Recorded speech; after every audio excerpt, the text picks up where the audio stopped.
श्री साई सच्चरित्र का पहला अध्याय बहुत ही विशेष है क्योंकि ये शिरडी साई बाबा की महिमा और उनकी कार्यशैली का परिचय देता है। इस अध्याय की मुख्य कहानी गेहूं पीसने की लीला या व्हीट ग्राइंडिंग लीला है।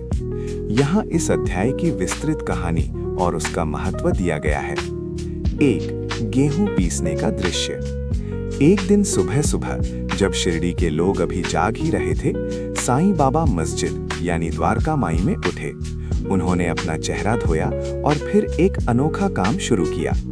उन्होंने एक हाथ की चक्की ली और उसे अपने सामने रख लिया। फिर उन्होंने फर्श पर एक टाट यानी बोरी बिछाई और उस पर गेहूं से भरा सूप रख दिया। बाबा ने अपनी कफनी की आस्तीन ऊपर चढ़ाई और चक्की में मुट्ठी भर भर कर गेहूं डालने लगे और उसे पीसना शुरू कर दिया। 2. लोगों का आश्चर्य। ये देखकर वहां मौजूद लोग हैरान रह गए।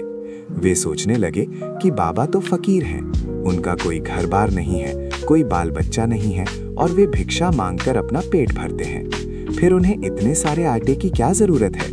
बाबा तो खुद रोटी बनाते भी नहीं थे। ये बात पूरे गांव में आग की तरह फैल गई और लोग ये ताज्जुब देखने के लिए द्वारका माई में इकट्ठा होने लगे। 3. 4 महिलाओं का आना।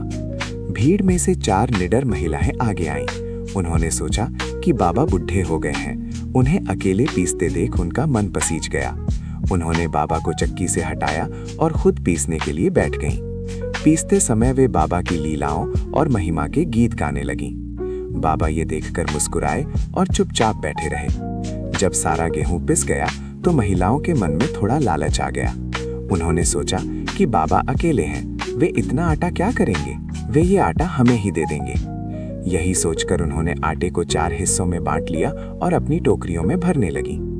4. बाबा का क्रोध और विचित्र निर्देश। जैसे ही महिलाओं ने आटा उठाना चाहा, बाबा उन पर जोर से चिल्लाए। उन्होंने कहा, अरे औरतों, क्या तुम पागल हो गई हो? ये क्या कर रही हो? क्या ये तुम्हारे बाप का माल है जो इसे ले जा रही हो?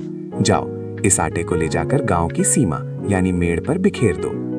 महिलाएं डर गईं। उन्होंने शर्मिंदा होकर आटे की टोकरियां उठाईं और बाबा के आदेशानुसार उस आटे को गांव की सीमा पर जाकर नाले के पास बिखेर दिया।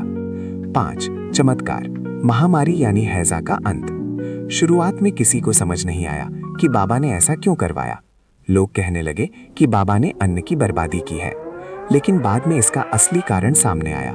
उस समय शिरडी में हैजा यानी कोलेरा की भयंकर बीमारी फैली हुई थी। लोग मर रहे थे। बाबा ने गेहूं नहीं पीसा था, बल्कि उन्होंने उस महामारी को पीस डाला था। जैसे ही वो आटा गांव की सीमा पर डाला गया, शिरडी से हैजा का प्रकोप पूरी तरह खत्म हो गया। बाबा ने आटे के रूप में उस बीमारी को गांव से बाहर निकाल फेंका था। इस कहानी का आध्यात्मिक अर्थ यानी सिग्निफिकेंस। हेमाड़ पंथ यानी इस ग्रंथ के लेखक अध्याय के अंत में बताते हैं कि इस लीला का एक गहरा अर्थ भी है। कर्मों का पीसना। बाबा चक्की के 2 पाटों यानी स्टोन्स के जरिए ये समझा रहे थे कि वे अपने भक्तों के पापों, दुर्भाग्य और मानसिक क्लेशों को इसी तरह पीसकर खत्म कर देते हैं। भक्ति और ज्ञान। चक्की का नीचे का पत्थर कर्म है और ऊपर का पत्थर भक्ति है। जब तक मनुष्य अहंकार रूपी मुठ्ठिया को पकड़कर गुरु यानी बाबा के हाथ में नहीं सौंप देता, तब तक उसके ज्ञान और पापों का शुद्धिकरण नहीं होता। निस्वार्थ सेवा। बाबा ने ये काम अपने लिए नहीं बल्कि दूसरों के दुख दूर करने के लिए किया था, जो एक संत